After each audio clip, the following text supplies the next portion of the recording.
आणि या अचानक होणाऱ्या बदलामुळे डाळिंबावरती येणारा अजैविक ताण, त्याला आम्ही अबायोटिक स्ट्रेस म्हणतो, जो अजैविक ताण हा एक खोड तंत्रज्ञानाने नक्की आपल्याला प्रतिबंधकात्मक पद्धतीने नियंत्रित होतो.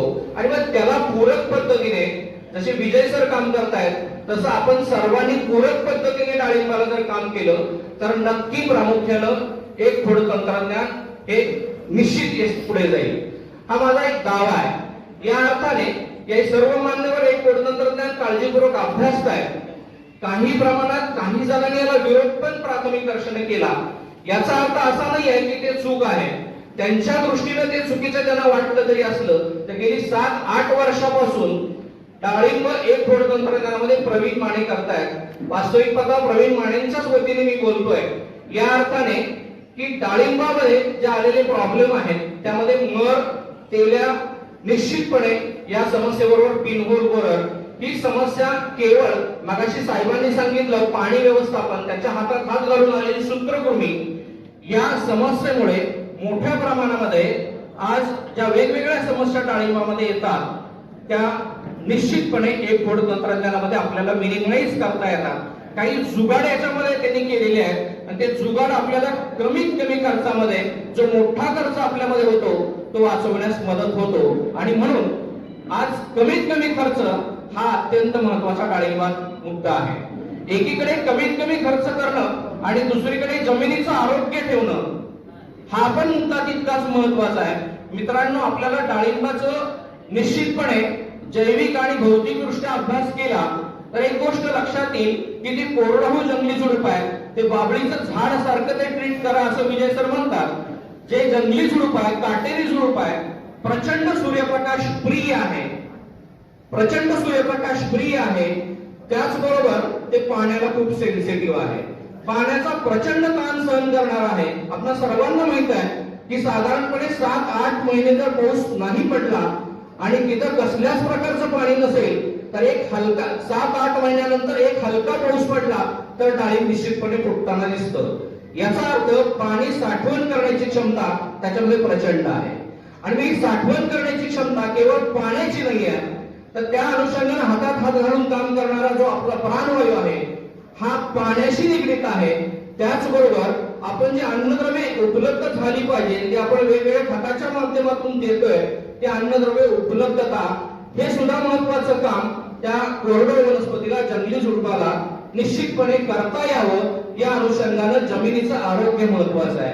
आणि जमिनीच्या आरोग्यामध्ये एकच गोष्ट लक्षात ठेवा, जितके जमिनीवरती तुम्ही केमिकलचे अत्याचार कराल, रासायनिक औषधांचा प्रामुख्याने भडीमार कराल, तितकं जमिनीचं आरोग्य दिवसेंदिवस खाली होत जाईल, ते कमी होत जाईल. आपल्याला हे सर्वांना माहित आहे.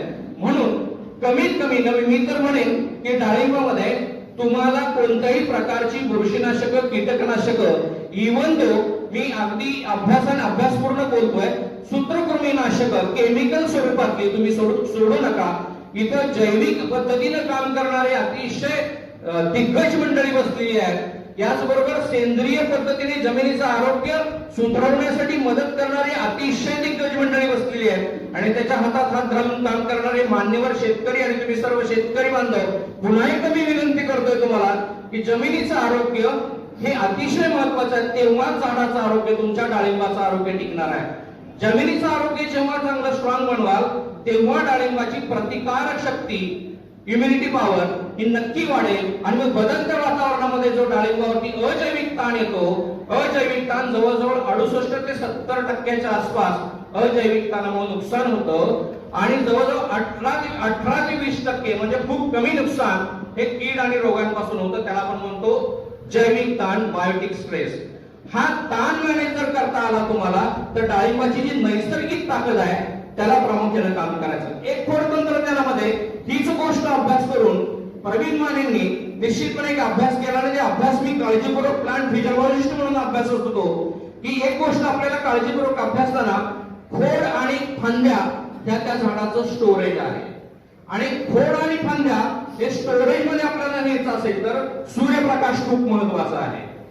सूर्यप्रकाश हा अत्यंत आपल्याला 365 दिवसापैकी 350च्या वर 8 तासाच्या वर दिवसामध्ये आपल्याला सूर्यप्रकाश मिळतो.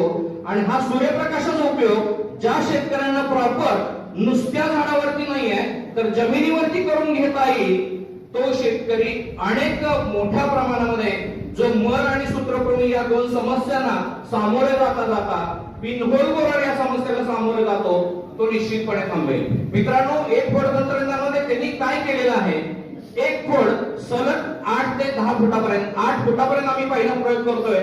माने साहेबांनी दुसरा प्रयोग आम्ही सर्वजण मिळून करत असताना मी अभ्यासतोय की ते झाड 10 फुटापर्यंत यायचा प्रयत्न केलेला आहे. 10 फुटापर्यंत येताना टार्गेट पण तसंच ठेवलेलं आहे. थोडस धाडसाने मी बोलेन की एका एकरातून 40 टन प्रति एकर आपल्याला उत्पादन काढण्याची ताकद त्या डाळिंबामध्ये आहे आणि ती ताकद आपल्याला बूस्ट पद्धतीने वाढवायची आहे. एवढा संदेश खोड तंत्रज्ञान देत असताना सूर्यप्रकाश हा सगळ्यात महत्वाचा अवलंब करून घेत असताना जे मायक्रो क्लायमेट आपल्या डाळिंबामध्ये तयार होतं, प्रामुख्याने बूस्ट स्ट्रक्चर जेव्हा तयार होतं तेव्हा मायक्रो क्लायमेट मोठ्या प्रमाणात तयार होतो. आज बघतोय आपण मे महिन्यामध्ये प्रचंड असा पाऊस पडला आणि हे बदलतं वातावरण बदलत असताना मायक्रो क्लायमेट जे तयार होतं, आर्द्रता वाढते, तापमान घटतं, ढगाळ वातावरण राहते, तेव्हाच डाळिंब मोठ्या प्रमाणामध्ये कीड आणि रोगांना निश्चितपणे बळी पडतं. जुगाड करताना मरची समस्या आपल्याला मोठ्या प्रमाणात माहिती आहे की पाण्याद्वारे मर समस्या जाते. जुगाड करताना काय केले त्यांनी 11/60 मध्ये 500 झाड 560